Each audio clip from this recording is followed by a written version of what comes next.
We'd like for you to picture this scene. You're Tente with imaginar a seguinte cena. Você está num congresso, com milhares de pessoas, está totalmente concentrado no maravilhoso discurso que um irmão está fazendo. Ele está falando sobre o que precisamos fazer agora para conseguirmos passar pela grande tribulação. De repente, um homem chega perto do palco e interrompe o orador dizendo: Meu irmão ficou responsável pelo testamento do meu pai e não deixou nada para mim. Isso não se faz. Eu queria que você parasse o discurso e fosse lá colocar juízo na cabeça do meu irmão. Por mais ridículo que pareça, isso realmente aconteceu, uns 2000 anos atrás. Como foi comentado, em Lucas capítulo 12, Jesus estava falando com um grande número de pessoas. Tanto que em Lucas 12:1, lemos que uma multidão de muitos milhares havia se ajuntado a ponto de atropelarem uns aos outros. Então tente imaginar a cena. Todo mundo queria ficar mais perto de Jesus. Eles queriam escutar o que ele estava falando. Alguns estavam de pé, outros estavam sentados no chão ou em pedras. Talvez alguns estivessem debaixo da sombra de uma árvore. Pode ser que o sol estivesse forte e estivesse batendo nos olhos deles. Bebês estavam chorando. Então tinha muitas distrações ali. Mas Jesus continuou focado no seu ensino. Ele estava falando com alguns de seus seguidores sobre assuntos espirituais muito importantes. Jesus estava preparando seus seguidores para a oposição que enfrentariam e disse que eles podiam pedir a ajuda do Espírito Santo para serem bem-sucedidos. Bem nessa hora, o homem fez o seu pedido que lemos em Lucas, capítulo 12, versículo 13. Ele disse: Instrutor, diga a meu irmão que divida comigo a herança. Onde ele estava com a cabeça? Isso não tinha nada a ver com o que Jesus estava falando com aquelas pessoas reunidas ali. Vemos então que aquele homem estava totalmente distraído com uma ansiedade, um problema pessoal com seu irmão. Em vez de prestar atenção no que Jesus estava falando para preparar as pessoas para o futuro, ele estava distraído com coisas do dia a dia. Provavelmente ele não prestou atenção em nada que Jesus falou. E além de ficar distraído, esse homem conseguiu distrair muitos outros que estavam ali. E sem dúvida, aquelas pessoas também tinham suas próprias ansiedades e preocupações. Mas será que as distrações daquele homem se tornaram as distrações de Jesus? Não. Jesus não quis se envolver na disputa entre aqueles dois irmãos. E vemos a resposta dele no texto de hoje, Lucas 12:14. Podemos imaginar Jesus procurando aquele homem na multidão, olhando para ele e dizendo: Homem, quem me designou como juiz ou me deu o direito de repartir os bens entre vocês dois? Jesus podia ter resolvido aquele assunto, ele era perfeito. Ele podia ter descido de onde ele estava e ter ido conversar com o homem. Mas não foi isso que ele fez. Não era nem a hora, nem o lugar para isso. E Jesus não devia se envolver com aquele assunto.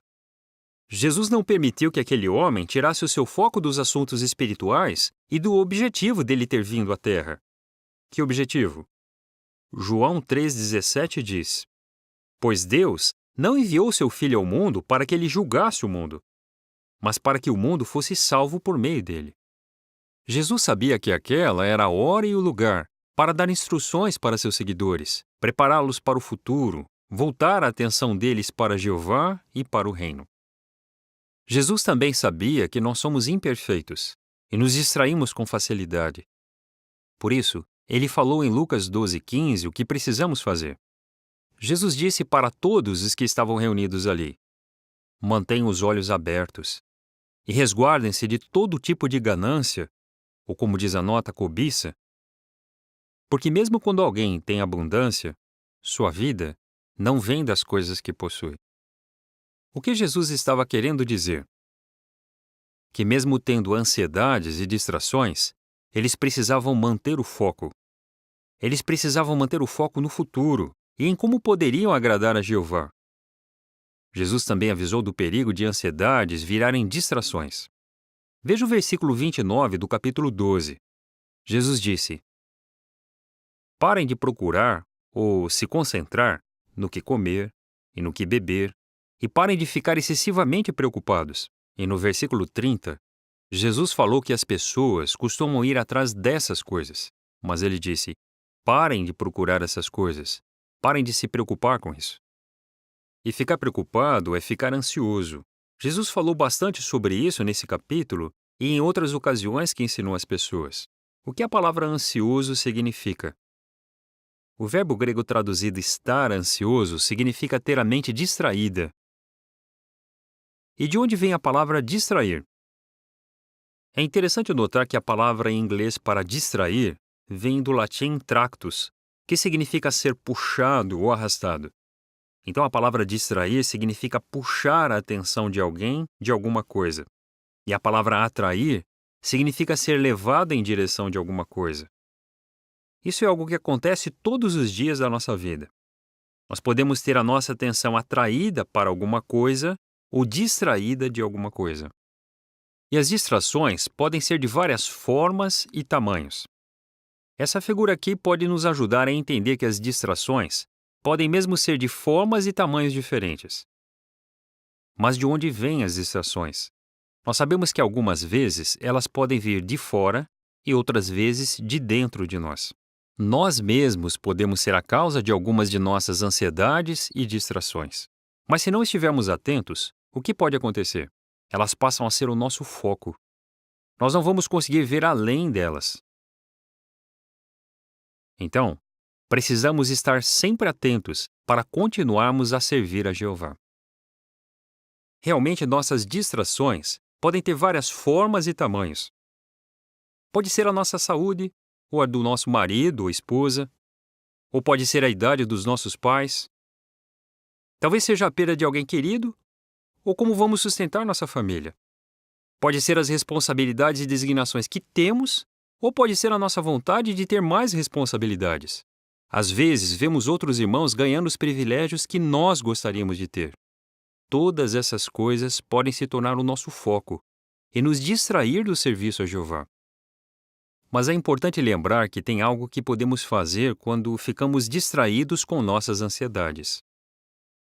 Uma frase que eu achei que combina com o nosso tema é: fuja das distrações, mantenha o foco. Como podemos fugir das distrações e manter o foco? Podemos nos lembrar do que Jesus disse há quase 2000 anos e que tem ajudado os servos fiéis por muito tempo. Está em Lucas, capítulo 12, versículo 31.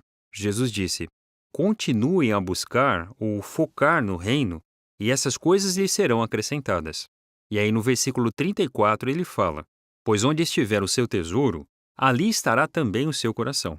Então, se buscarmos o reino e dermos valor a tudo que Jeová está fazendo por meio dele, vamos manter o nosso coração focado nisso e vamos diminuir nossas ansiedades. Também podemos pensar em servos fiéis do passado que viveram antes de Jesus, como Davi. Ele também tinha ansiedades como você e eu. Ele era um rei, e mesmo estando sempre com pessoas espirituais, algumas vezes ele precisou de ajuda. Uma coisa que ele gostava muito de fazer era orar a Jeová. E um dos meus textos preferidos, talvez seja o seu também, é o Salmo 94, 19. Salmo 94, 19, que diz: quando as ansiedades, ou como diz a nota, pensamentos inquietantes, me esmagaram, tu me consolaste e me acalmaste. Quando estamos ansiosos, isso também pode nos ajudar muito. E além de pedirmos para Jeová ajuda, calma e paz mental, nós fazemos o nosso máximo para seguir o conselho de Paulo em Hebreus 2:1, prestar mais atenção do que de costume às coisas que ouvimos, para que nunca percamos o rumo. Foi isso que aconteceu com o homem que interrompeu Jesus. Ele perdeu o rumo, a sua mente viajou, e ele distraiu as outras pessoas também. Mas nós queremos imitar a Jesus. Ele sempre manteve o foco nas coisas espirituais. E também queremos fazer o nosso melhor para Jeová. Manter o foco no nosso serviço a Ele e não deixar que nada nos distraia da corrida pela vida.